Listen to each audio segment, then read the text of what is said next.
Hey, this is Russ with Wing Saber Historical Fencing. I'm Kat. Hello. We forgot our names a couple times we started. This is a by request video. We have a viewer who was curious about the terminology we use when we're talking about binds. Now, to a certain extent, this confusion is absolutely natural because I've been doing this a while, and I tend to use vocabulary from all over a bunch of different systems. So let me explain some quick things about binds. Kat, can you cut 2, please? 2. Borrowing from Hungarian terminology, this is what I call my bind. I have her weak on my strong.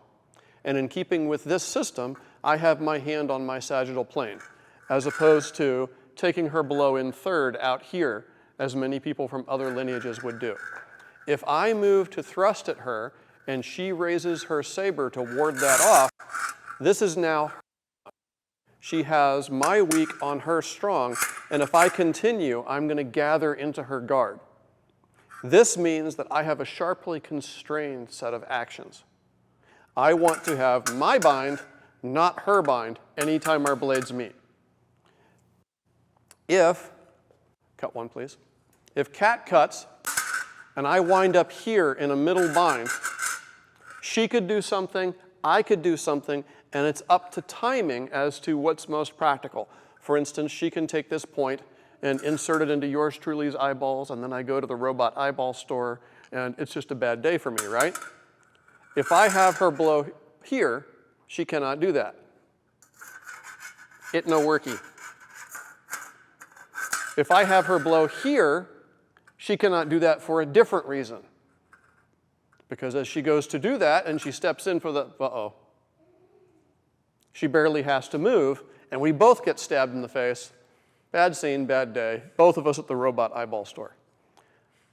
Csaba, Professor Hedon, did not teach this explicitly. His focus is primarily on building elan and on a more organic method of teaching. A focus on this is something I've brought out of the Austro-Hungarian material and based on my original background in foil.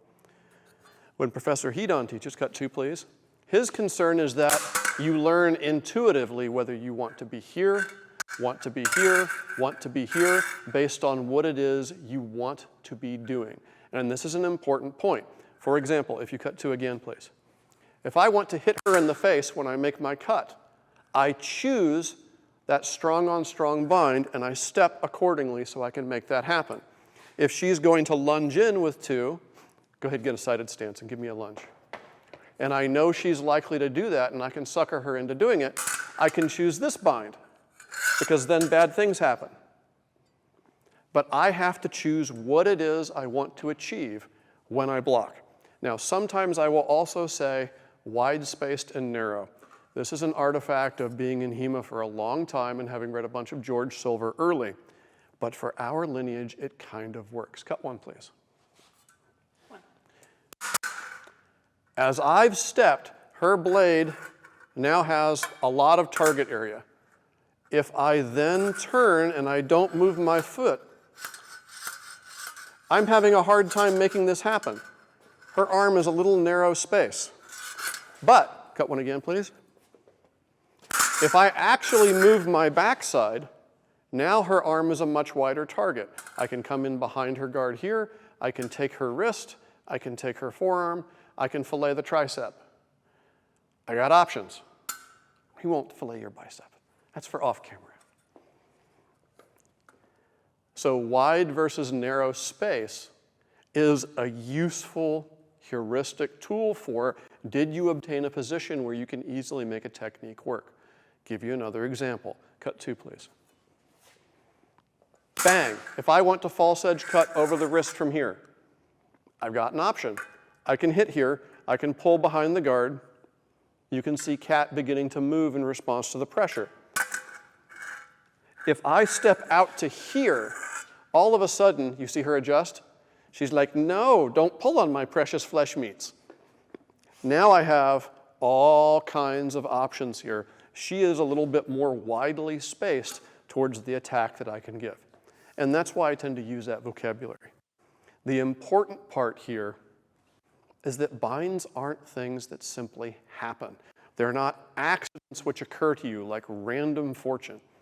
You choose the bind you want to achieve the effect you want to have happening.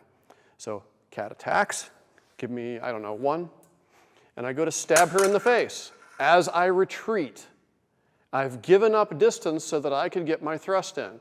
Yay! I have a strong on middle bind. Why? Because I'm trying to simultaneously block and stab her in the face as a single time action.